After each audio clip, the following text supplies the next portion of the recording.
আজকে আমি যেটা নিয়ে আলোচনা করতে চাচ্ছি যে এই চর্মরোগটা নিয়ে সেটা হচ্ছে টিনিয়া ইনফেকশন, অথবা আমরা যদি বাংলায় বলি সহজ বাংলায় সেটা হচ্ছে দাঁত।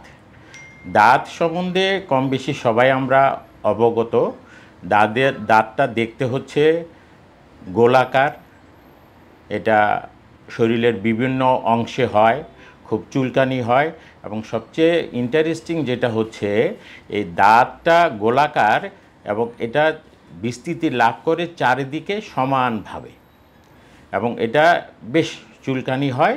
এবং এটা কমন সাইড হচ্ছে আপনার শরীরের, বিশেষ করে নাভির আশেপাশে, যেখানে বিশেষ করে মহিলারা যেখানে পেটিকোট পরেন এই পেটিকোটের ভাঁজে, এবং এই কুচকিতে দুই থাইয়ের উপরের অংশে, এবং শরীরের মাথায়ও হতে পারে। মাথায় বিশেষ করে বাচ্চাদের খুব বেশি হয়। এছাড়া শরীরের অন্যান্য অংশ এটা হয়, এবং এটার ব্যাপকতা এবং চিকিৎসা এমন জটিল আকার, চিকিৎসা করার পদ্ধতি এমন জটিল আকার ধারণ করছে যেটা নিয়ে আমাদের মতো চর্মরোগ বিশেষজ্ঞদের বেশ বেগ পেতে হয়। এর অন্যতম কারণ হচ্ছে আমরা প্রপারলি সময় মতো একজন ডাক্তারের শরণাপন্ন হই না। সেখান থেকে আমরা ওষুধ কিনে বা একটা ডিসপেন্সারিতে গিয়ে বলি আমার এক চুলকানি হয়েছে, আমাকে একটা মলম দেন।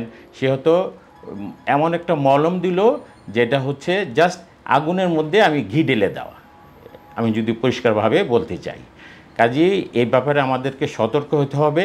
এবং সবচেয়ে মজার ব্যাপার হচ্ছে যেখানে আমি খুব সহজে অল্প পয়সায়, যদি আমার কাছে প্রথম দিকে এই রুগীটা আসে, তার চিকিৎসা খুব অল্প পয়সায় করা যায়, কিন্তু সে এমন জটিল আকারে তার রোগটা এমন জটিল আকার ধারণ করে তখন তার চিকিৎসা ব্যয়ভার অনেকাংশে বেড়ে যায়।